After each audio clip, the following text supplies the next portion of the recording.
ಓಂ ನಮೋ ವಾಲ್ಮೀಕಿಯೇ. ನಮಸ್ಕಾರ ಬಂಧುಗಳೇ, ನಾನು ನಿವೃತ್ತ ಪ್ರಾಧ್ಯಾಪಕ ಡಾಕ್ಟರ್ ಅರ್ಜುನ್ ಪಂಗಣ್ಣವರ್.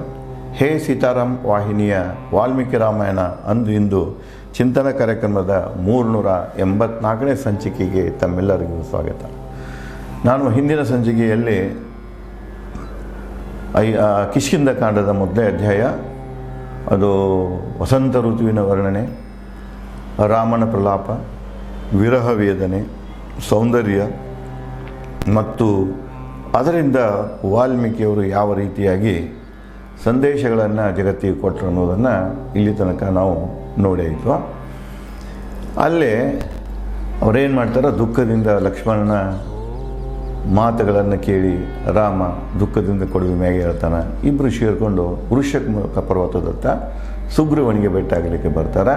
ಇತ್ತ ಸುಗ್ರೀವ ವೃಕ್ಷಮುಖ ಪರ್ವತದ ಮೇಲೆ ಕೂತು ಇವರಿಬ್ಬರು ಅಪರಿಚಿತರು ತನ್ನ ಕಡೆ ಬರ್ತಾ ಇರುವುದನ್ನು ನೋಡಿ ಹೆದರ್ತಾನೆ. ಬಹುತೇಕ ವಾಲಿನ ಇದನ್ನು ಕಳಿಸಿರ್ಬೇಕು ಅಂದ್ಕೊಂಡು ಅವರಿಗೆ ಆಶ್ರಯ ಯಾವುದಾಯ್ತಂದ್ರೆ ಮಾತಂಗ ಮುನಿದ ಶಾಪ್ ಇರ್ತದೆ. ಯಾರ ಮ್ಯಾಗೆ? ವಾಲಿ ಮ್ಯಾಗೆ. ಅದಕ್ಕೆ ಅಲ್ಲಿ ಬರಲಿಕ್ಕಿಲ್ಲ ಅಂತ ಅದಲ್ಲೇ ಅವರಲ್ಲಿ ಆ ಕಡೆಗೆ ಋಷಮುಖ ಪರ್ವತದಿಂದ ಮಾತಂಗ ಪರ್ವತದತ್ತ ಹೋಗಿಬಿಡ್ತಾರೆ. ಇನ್ನು ಅದನ್ನೇ ಮುಂದುವರಿಸಿ ಆಯುಧ ಸಜ್ಜಿತ ವೀರ ರಾಮ ಲಕ್ಷ್ಮಣ ಸಹೋದರರು ಕಂಡು ಬರುವುದನ್ನು ತನ್ನತ್ತ ಗೊಂದಲಕ್ಕೀಡಾದ ಸುಗ್ರೀವ. ಇಬ್ಬರು ಸನ್ಯಾಸಿಗಳಿದಾರ ಮತ್ತು ಆಯುಧಗಳನ್ನು ಧರಿಸ್ಯಾರ. ಇಬ್ಬರು ಋಷಮುಖ ಪರ್ವತ ಅಂದರೆ ನಾನು ಇದ್ದ ಜಾಗದಾಗ ಬರ್ತಾ ಇದ್ದಾರಲ್ಲ ಅಂಥೇಳಿ ಸುಗ್ರೀವ ಅವರನ್ನು ಕಂಡು ಗೊಂದಲಕ್ಕೀಡಾಗ್ತಾನೆ. ಒಂದೆಡೆ ನಿಲ್ಲದೆ ಅತ್ತಿತ್ತ ನೋಡುತ್ತಾ ಅಲಿಯುತ್ತಾ ಉದ್ವಿಗ್ನದಿ ಸುಗ್ರೀವ. ಟೆನ್ಷನ್ದಾಗ ಬಂದುಬಿಡ್ತಾನೆ. ಅತ್ತ ಇತ್ತ ಅಲ್ಲಾಡೋದು, ಒಂದು ನಮನೆ ಇವ್ರು ಯಾರಪ್ಪ, ಯಾಕೆ ಬಂದರು ಅನ್ನುವಂಥದ್ದು ಉತ್ಸುಕತೆ ಒಂದು ಕಡೆಗೆ, ಹೆದರಿಕೆ ಭಯ ಇನ್ನೊಂದು ಕಡೆಗೆ ಕಣ ಹಿಡಿತದ ಅವನಿಗೆ. ಸಂಗಡಿಗರಂತೆ ಗಾಬರಿಯಲ್ಲಿದ್ದ ವೀರ ಸುಗ್ರೀವ ನುಡಿದನು ಆತಂಕದಲ್ಲಿ ತನ್ನ ಮಂತ್ರಿಗಳಿಗೆ. ಇವರಿಬ್ಬರನ್ನು ಕಂಡು ಅವನೊಬ್ಬನೇ ಭಯಪಟ್ಟಿರೋದಿಲ್ಲ, ಅವನ ಜೊತೆ ಇದ್ದಂಥ ಸಂಗಡಿಗರು ಕೂಡ, ಅಲ್ಲಿರುವಂಥ ಎಲ್ಲರೂ ಇವರಿಬ್ಬರನ್ನು ಕಂಡ ಭಯಪಟ್ಟಿರ್ತಾರೆ. ಯಾಕಂದರೆ ಸುಗ್ರೀವನ ಮಂದಿನೇ ಇರಬೇಕಂತೇಳಿ ವಾಲಿ ಮಂದಿನೇ ಇರಬೇಕಂತೇಳಿ ಇವರೆಲ್ಲ ಭಯಪಟ್ಟಿರ್ತಾರೆ. ಅಲ್ಲೇ ಸುಗ್ರೀವ್ ಇದ್ದವನ ತನ್ನ ಮಂತ್ರಿಗೆ ಹೇಳ್ತಾನೆ, ನುಸುಳಲು ಅಸಾಧ್ಯ ಈ ಅರಣ್ಯದಲ್ಲಿ ವನವಾಸಿ ವೇಷದಲ್ಲಿ ಬರುವವರು ಕಳಿಸಿದನೇ ವಾಲಿ ಮ್ಯಾಗ ಡೌಟ್ ಬರ್ತೀವಿ. ಸಂದೇಹ ಹೆಂಗೆ ಇಲ್ಲಿ ನಡೆದ ನೋಡ್ರಿ, ನೋಡ್ತಾ ಇದ್ದೇವೆ. ಒಬ್ಬರ ಮ್ಯಾಗ ಒಬ್ಬರು ಹಲ್ಲೆ ಮಾಡೋ ಕಾಲಕ್ಕೆ ಏನೇ ಆಗಿತ್ತಂದರೆ ಒಬ್ಬರ ಮ್ಯಾಗ ಒಬ್ಬ ಸಂಶಯ ಪಡುವಂಥ ಪರಿಸ್ಥಿತಿ ನಿರ್ಮಾಣ ಆಗಿದೆ. ಅದಕ್ಕೆ ಇಲ್ಲಿಯೂ ಕೂಡ ಅವ್ರು ಏನು ಮಾಡ್ತಾನೆ, ಹಿಂದಿನಿಂದ ತನ್ನ ಇವನು ಕೊಲೆ ಮಾಡಬೇಕಂತ ಎಷ್ಟೋ ಸಲ ಬೆನ್ನು ಹತ್ತಿರ್ತಾನೆ. ಇವ ಪ್ರಾಣ ರಕ್ಷಣೆ ಮಾಡ್ಕೊಂಡು ಬಂದು ಮಾತಂಗ ಮುನಿ ಪರ್ವತದಲ್ಲಿ ಇರ್ತಾನೆ, ಆಶ್ರಮದಲ್ಲಿ, ಅಂದರೆ ಆ ಪ್ರದೇಶದಲ್ಲಿ ಇರ್ತಾನೆ. ಹೀಗಾಗಿ ಉಳಿದಿರ್ತಾನೆ ನಾವು. ಯಾಕಂದರೆ ಅಲ್ಲಿ ಮಾತಂಗ ಮುನಿದು ಏನಿರ್ತೈತಂದ್ರೆ ಅವನಿಗೆ ಒಂದು ಶಾಪ್ ಇರ್ತದೆ, ಅಲ್ಲಿ ಬರುವುದಿಲ್ಲ ಅವನು. ಅದಕ್ಕೆ ಅವ ಅಲ್ಲೇ ಸುರಕ್ಷಿತವಾಗಿರ್ತಾನೆ. ಈಗ ಮತ್ತೆ ಯಾರು ಇಬ್ಬರು ಕಳಿಸ್ಕೊಟ್ಟೇನೋ ಇವರು ನಮ್ಮನ್ನು ಗೂಢಚರ್ಯ ಇರ್ಬೋದು ಅಂತ ಹೆದರಿ ತನ್ನ ಮಂತ್ರಿಗಳಿಗೆ ಹೇಳ್ತಾನೆ, ಅವ್ರನ್ನ ಏನಾದರೂ ವಾಲಿ ಕಳಿಸಿದಾನ ಏನು ಅನ್ನೋದನ್ನು ಸ್ವಲ್ಪ ನೀವು ವಿಚಾರ ಮಾಡಿರಿ ಅಂತ ಹೇಳ್ತಾನೆ. ತಕ್ಷಣ ಗಿರಿಶಿಖರವೇರಿ ವರ್ತಮಾನ ತಿಳಿದು ಗುಂಪುಗಳಾಗಿ ಸುಗ್ರೀವನ ಹತ್ತಿರ ನಿಂತರು ವಾನರ ನಾಯಕರು. ಅಲ್ಲೇನು ಅವ್ನು ಸುತ್ತಮುತ್ತ ವಾನರರಿದ್ರಲ್ಲ, ಅವರು ಒಂದು 2-3 ತಂಡಗಳಾಗ್ತಾರೆ. ಈ ಬೇರೆ ಬೇರೆಗೆ ಹೋಗಿ ಗಿಡದ ಮ್ಯಾಗ ಕೂತ್ಕೊಂಡು ಅಧ್ಯಯನ ಮಾಡ್ತಾರೆ, ಇವ್ರು ಯಾರು ಏನು ಅಂತ ತಿಳ್ಕೊಂಡವ್ರ ಬಂದು ಸುಗ್ರೀವನಿಗೆ ವಾರ್ತೆಯನ್ನು ಹೇಳ್ತಾರೆ. ಬೆಟ್ಟಗಿರಿ ಹುಲಿಗಳನ್ನು ದಾಟುತ್ತಾ ನುಗ್ಗಿದ ರಾಮ ಲಕ್ಷ್ಮಣ ಕಂಡು ಚಿಲ್ಲಾಪಲಿಯಾದವು ಜಿಂಕೆ, ಹುಲಿ, ಚಿರತೆ. ಇವರಿಬ್ಬರು ಬರೋದು ನೋಡ್ಕೊಂಡು ಏನಾಯ್ತಂದ್ರೆ ಅಲ್ಲೇನು ಇದ್ದವಲ್ಲ ಜಿಂಕೆ, ಹುಲಿ, ಚಿರತೆಗಳಿದ್ದಲ್ಲ ಅವು ಕೂಡ ಏನಾಗ್ತಾವಂದ್ರೆ ಚಿಲ್ಲಾಪಲಿ ಆಗಿ ಹಿಡಿತಾವೆ, ಓಡಾಕಿ ಹಿಡಿತಾವೆ. ವಾಲಿಗೆ ಹೆದರಿದ ಸುಗ್ರೀವನಿಗೆ ಹನುಮಾನ ನುಡಿದ. ಇದನ್ನು ನೋಡಿದ ವಾಲಿ ಅಂತ ಪೂರ ಹೆದರಿದ್ದ. ಆ ಹೆದರಿದಂಥ ವಾಲಿಗೆ ಹನುಮಾನ ಅವನ ಮಂತ್ರಿ ಹನುಮಾನ ಹೇಳ್ತಾನೆ, ಇದು ವಾಲಿಯ ಹುಡುಗಾಟಿಕೆ ಇರಬಹುದು, ಭಯಪಡುವ ಅಗತ್ಯವಿಲ್ಲ.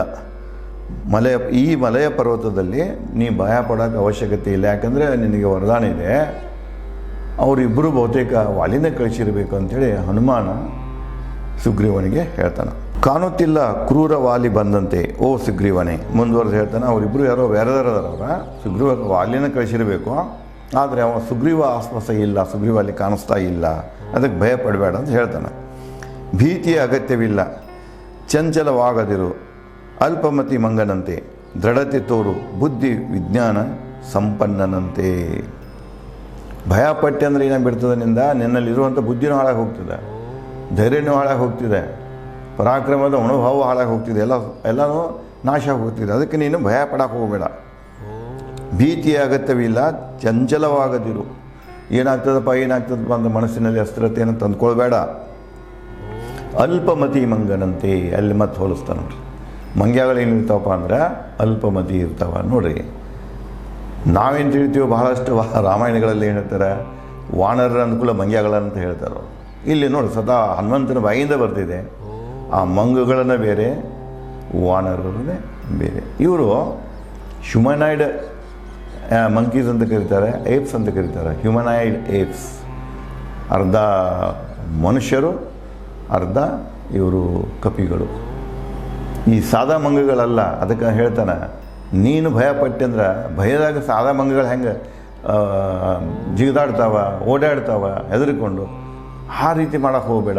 ಆ ರೀತಿ ಮಾಡಿದಂದರೆ ಏನಾಗ್ತದೆ, ಬುದ್ಧಿ ಭ್ರಷ್ಟ ಆಗ್ತಿದೆ, ನೀನು ಇರುವಂಥ ಧೈರ್ಯನೂ ಕಳ್ಕೊಂಡು ಬಿಡ್ತೀಯ, ಅದನ್ನು ಮಾಡೋಕ್ಕೆ ಹೋಗಬೇಡ ಅಂಥೇಳಿ ಹನುಮಂತ ಸುಗ್ರೀವನಿಗೆ ಹೇಳ್ತಾನೆ.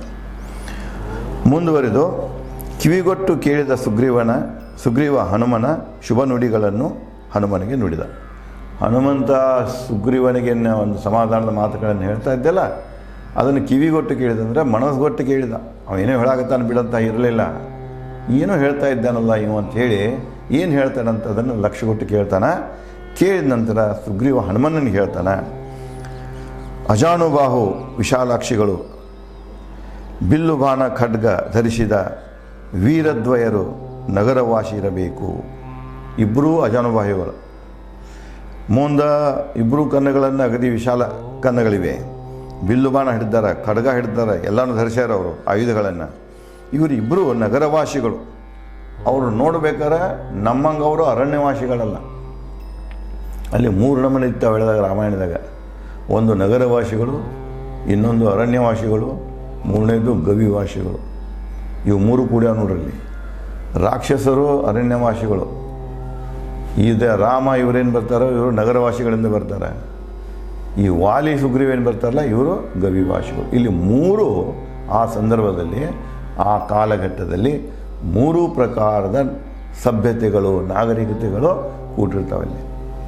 ಒಂದು ಅರಣ್ಯದ ಸಭ್ಯತೆಯೂ ಇರ್ತದೆ, ಇನ್ನೊಂದು ಕಡೆ ನಗರದ ಸಭ್ಯತೆ ಇರ್ತದೆ, ಮತ್ತೊಂದು ಶಿಲಾಯುಗದಾಗ ಕೊನೆಯದ ಹ್ಯಾಂಗೆ ಜನ ಗವಿಗಳಲ್ಲಿ ಅದು ವಾಸ ಆಗ್ತಿದ್ರು, ರಾಕ್ ಕಟ್ಟಿಂಗ್ ಅದು ಏನು ಮಾಡ್ತಿದ್ರು, ಆ ಯುಗ ಒಂದು ಬೇರೆ ಇತ್ತು. ಆ ಯುಗ ಯಾರು ರಿಪ್ರೆಸೆಂಟ್ ಮಾಡ್ತಿದ್ರು? ಸುಗ್ರೀವ, ಹನುಮಂತ, ಈ ವಾನರ ಸೇನೆ ಆ ಯುಗ ಪ್ರೆಸೆಂಟ್ ಮಾಡ್ತಿತ್ತು. ರಾಕ್ಷಸರು ಅರಣ್ಯ ನಾಗರಿಕತೆಯನ್ನು ಪ್ರೆಸೆಂಟ್ ಮಾಡ್ತಿದ್ರು. ರಾಮ ಲಕ್ಷ್ಮಣ ಅವರು ನಗರ, ಅದು ಸಿಟಿ ಸ್ಟೇಟ್ಸ್ ಅಂತ ಇಂಗ್ಲೀಷ್ನಾಗ ಹೇಳ್ತಾರೆ. ಇಲ್ಲಿ ನಗರ ರಾಜ್ಯಗಳು ಅವಾಗ ಇದ್ದು. ಅದಕ್ಕೆ ಇಲ್ಲಿ ಇವರೇನು ಹೇಳ್ತಾರೆ, ಇವರು ನಗರವಾಸಿಗಳೇನಾಗಿರಬೇಕು ಅಂತ ಹೇಳಿ ಸುಗ್ರೀವ ಹೇಳ್ತಾನೆ. ಅಜಾನಬಾಹು ವಿಶಾಲಾಕ್ಷಗಳು, ಬಿಲ್ಲು ಬಾಣ ಖಡ್ಗ ಧರಿಸಿದ ವೀರದ್ವಯರು ನಗರವಾಸಿ ಇರಬೇಕು. ವಾಲಿಗೆ ಸ್ನೇಹಿತರು ಅನೇಕ, ಕಳುಹಿಸಲು ಅವರನ್ನು ವಾಲಿ, ಸಂಹರಿಸಲು ಎನ್ನ ಅಕ್ಷಮ್ಯ ತಪ್ಪು, ನಂಬುವುದು ಅವರನ್ನು. ಮುಂದೆ ಹೇಳ್ತಾನೆ ಹನುಮಂತಗ, ನೋಡಪ್ಪ ಅವ್ರು ಯಾರು ನಗರವಾಸಿ ಕಾಣಿಸ್ತಾರೆ. ವಾಲಿದಂತೂ ಬಹಳಷ್ಟು ಇಡೀ ಪ್ರಪಂಚವನ್ನು ಸುತ್ತಾಕ್ಯಾನ, ಜಂಬೂದ್ವೀಪ ಸುತ್ತಾಕ್ಯಾನ, ಎಲ್ಲ ಕಡೆ ಅವನು ಗೆಳೆಯರಿದ್ದಾರೆ. ಮತ್ತು ಯಾರೋ ಅವ್ರನ್ನ ಸ್ನೇಹಿತನ ಕರೆಸ್ಕೊಂಡು ನನ್ನ ಕೊಲೆ ಮಾಡೋ ಸಲುವಾಗಿ, ನನ್ನ ಸಂಹರಿಸೋ ಸಲುವಾಗಿ ಅವ ಬಂದಾನ. ಈ ಒಂದು ಸಂದೇಹ ಏನಿದೆ, ಈ ಸಂದೇಹ ಮಾಡದೇ ಇರೋದು ತಪ್ಪಣ ಆಗ್ತಿದೆ. ಸಂದೇಹ ಮಾಡೋದೇನು ತಪ್ಪಲ್ಲ, ಅದು ಇರಬಹುದಲ್ಲ ಅಂಥೇಳಿ ಹನುಮಂತನಿಗೆ ಸುಗ್ರೀವ ಹೇಳ್ತಾನೆ. ಮಾರುವೇಷದ ಅವಿಶ್ವಾಸ ಶತ್ರುಗಳು ನಿಜವನ್ನು ತೋರಿಸುವರು ತಮ್ಮ ಗುರಿ ನೋಡಿ. ಇಲ್ಲಿ ತನಕ ಮಾರುವೇಷದಾಗ ಬರ್ತಾರೆ, ಯಾವಾಗ ಏನು ಗುರಿ ಬರ್ತದೆ, ಗುರಿ ಅಂದರೆ ವಾಲಿ ಗುರಿ ಯಾರು? ಸುಗ್ರೀವನಿಗೆ ಎದುರಿಗೆ ಬಂದ ಕೂಡಲೇ ಅವ್ರು ತೋರಿಸ್ಬಿಡ್ತಾರೆ. ಉದಾಹರಣೆಗೆ ಹೇಳ್ತೇನೆ, ಗಾಂಧಿಯವರ ಹತ್ಯೆ ಹೆಂಗೆ ಆಯ್ತಂದ್ರೆ, ಗಾಂಧಿನ ಕೊಲ್ಲಬೇಕು ಅನ್ನೋ ಗಾಂಧಿ ಗುರಿ. ನಾಥುರಾಮ್ ಗೋಡ್ಸೆ ಅವ್ರು ಏನು ಮಾಡಿದ್ರೆ, ಅವನು ಹೊಡಿಬೇಕಾಗಿತ್ತನ್ನೋ ಒಂದು ಅದು ವಯಸ್ಸಾಗಿ ಬಂದರು. ಅವ್ರು ಆ್ಯಸ್ ಇಫ್ ಏನಪ್ಪ ಅವ್ರು ಭೇಟಿಯಾಗಿ ಬಂದವ್ರ ಬಂದವ್ರ ಕಾಲು ಬಿದ್ದ ಇದನ್ನು ಮಾಡ್ತಾ ಗುಂಡಿನಿಂದ ಹೊಡೆದ್ರು. ಅದು ಮಾರು ವಿಷಯದಾಗ ಬಂದು ಹೊಡೆದಂಗೆ ಅದು. ಇವತ್ತು ನೋಡ್ತಾ ಇದ್ರಿ, ಯುಕ್ರೇನ ಮತ್ತು ರಷ್ಯಾದ ಮೇಲೆ ದಾಳಿ ಮಾಡಿದೆ. ಸುಮಾರು 40 ಅದರದ ಯುದ್ಧದ ವಿಮಾನಗಳನ್ನು ನಾಶ ಮಾಡಿದೆ. ಆ ವಿಮಾನದ ಇವನ್ನೇ ನೆಲೆಗಳನ್ನು, ವಾಯುಪಡೆಯ 3 ನೆಲೆಗಳನ್ನು ನಾಶ ಮಾಡಿದೆ. ಹೆಂಗೆ ನಾಶ ಮಾಡಿದೆ ಅಂದರೆ, ಅದು ಮಾರು ವಿಷಯದಾಗ ಬಂದಿತ್ತು, ಟ್ರಕ್ನ ಬಂದಿದೆ. ಅದು ಮ್ಯಾಗಿಂದ ಬಂದು ದಾಳಿ ಮಾಡಲಿಕ್ಕೆ ಆಗೋದಿಲ್ಲ, ಯಾಕಂದ್ರೆ ಡಿಫೆನ್ಸ್ ಜಾಸ್ತಿ ಇದೆ ಅದರದ, ಎಲ್ಲ ಮೋಸ್ಟ್ ಸೊಫಿಸ್ಟಿಕೇಟೆಡ್ ಡಿಫೆನ್ಸ್ ಇದೆ. ಅದಕ್ಕೆ ಉಪಾಯ ಏನು ಹೊಡ್ರಂದ್ರೆ, ಅವ್ರದ್ದೇ ಒಂದು ಟ್ರಕ್ದಾಗ ಅಲ್ಲೇ ಆ ಟ್ರಕ್ ಮೂಲಕ ದ್ರೋಣಗಳನ್ನು ಕಳಿಸಿ ಇದಕ್ಕೆ ಮಾರುವೇಷ ಅಂತ ಹೇಳ್ತಾರೆ. ಹಂಗೆ ವಾಲಿ ಏನು ಮಾಡಿದಾನಂದ್ರೆ, ವಾಲಿನ ಮಂದಿ ನಾನು ಸಿಗೋ ತನಕ ಅವ್ರು ಮಾರುವೇಷದಾಗ ಬಂದು ನನ್ನ ಎದುರಾಗಿ ನಾನು ಹೊಡಿಬೇಕನ್ನೋ ಒಂದು ಉದ್ದೇಶದಿಂದ ಬಂದಾರ ಅಂಥೇಳಿ ಸುಗ್ರೀವ ಹನುಮನ್ಗೆ ಹೇಳ್ತಾನೆ. ನಿಜವನ್ನು ತೋರಿಸೋ ನಮ್ಮ ಗುರಿ ನೋಡಿ. ರಾಜನಾಗಿ ಬಹು ಚಾಣಾಕ್ಷ ವಾಲಿ ಅಂದರೆ ನಮ್ಮ ಅಣ್ಣಂದ್ರೆ ಅಷ್ಟೇನು ಸಾಧಾರಣ ಮನುಷ್ಯ ಅಲ್ಲ, ಭಾಳ ಚಾಣಾಕ್ಷದನವ, ಚತುರದನ. ಶತ್ರುಗಳ ಸಂಹರಿಸಲು ಸಾಮಾನ್ಯರು ಬಲ್ಲರು. ಹ್ಯಾಂಗ ಶತ್ರುಗಳನ್ನು ಸಂಹಾರ ಮಾಡಬೇಕನ್ನುವಂಥದ್ದು ಸಾಮಾನ್ಯರಲ್ಲಿರುವಂಥ ಸಾಮಾನ್ಯನೂ ಅದಾನ. ಎಲ್ಲ ಜ್ಞಾನ ಏನಿದೆ, ತಿಳುವಳಿಕೆ ಅನುಭವ ಏನಿದೆ ನಮ್ಮಣ್ಣನಾದ ವಾಲಿಯಲ್ಲಿದೆ. ಅಂದರೆ ತನ್ನ ಗುರಿ ಸಾಧಿಸಲಿಕ್ಕೆ ಅವನು ಏನು ಬೇಕಾದ ಮಾಡ್ತಾನೆ, ಯಾವ ಬೇಕಾದ ರೂಪದಾಗ ಬರ್ತಾನೆ, ಯಾವ ಬೇಕಾದ ಕುತಂತ್ರಗಳನ್ನು ಬಳಸ್ತಾನೆ. ಇಲ್ಲಿ ನೋಡಿ, ತಂತ್ರ, ಪ್ರತಿತಂತ್ರ, ಕುತಂತ್ರ ಎಲ್ಲ ಫೇರೇನೆ. ಯುದ್ಧದಾಗ ಇವು ಯಾವ ಕೆಟ್ಟಪ್ಪ ಅನ್ನಂಗಿಲ್ಲ, ಇದು ತಪ್ಪಪ್ಪ ಅನ್ನೋಂಗಿಲ್ಲ. ಯುದ್ಧದಾಗ ಎಲ್ಲ ಸರಿನಾ ಅಂತ ಹೇಳ್ತಾನೆ. ನೀ ಕುತಂತ್ರದಿಂದ ಕೊಲ್ಲೋದು. ಮಹಾಭಾರತ ಕೂಡ ಯುದ್ಧದಲ್ಲಿ ಅದನ್ನೇ ಹೇಳ್ತಿದೆ. ಇಡೀ ಯುದ್ಧದುದ್ದಕ್ಕೂ ಕುತಂತ್ರನ ಬಂದದ್ದು. ಪ್ರತಿತಂತ್ರ ಕುತಂತ್ರದಿಂದನೇ ಮಹಾಭಾರತ. ಇವನಿಗೆ ಕೃಷ್ಣನಿಗೆ ಅದನ್ನೇ ಹೇಳ್ತಾರೆ, ಏನಪ್ಪ ಅಂದರೆ ನೀನು ಕುತಂತ್ರಿ.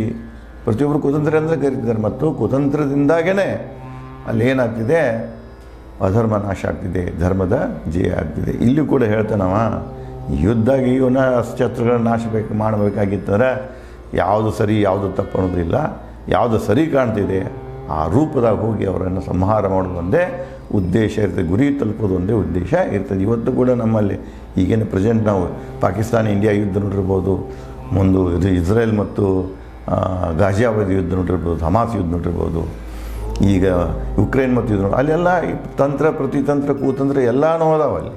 ಇವೆಲ್ಲನೂ ಯುದ್ಧದಾಗ ಏನಾಗ್ತಾವ, ಈಗ ಯಾವತ್ತು ತಪ್ಪಲ್ಲೆಲ್ಲ ಸರಿ ಅನ್ನುವಂಥದ್ದು ಬರ್ತಿದೆ. ಇನ್ನು ಇದನ್ನು ಮುಂದುವರೆದು ಸುಗ್ರೀವ ಮತ್ತು ಹನುಮಂತನಿಗೆ ಏನು ಹೇಳ್ತಾನೆ, ಮತ್ತು ಅದು ಮುಂದೆ ಏನು ಡೆವಲಪ್ಮೆಂಟ್ ಆಗ್ತದೆ, ಬೆಳವಣಿಗೆಗಳಾಗ್ತವೆ ಅನ್ನೋದನ್ನು ನಾನು ತಮಗೆ ಮುಂದಿನ ಸಂಚಿಕೆಯಲ್ಲಿ ಹಂಚಿಕೊಳ್ಳುತ್ತೇನೆ. ಧನ್ಯವಾದಗಳು.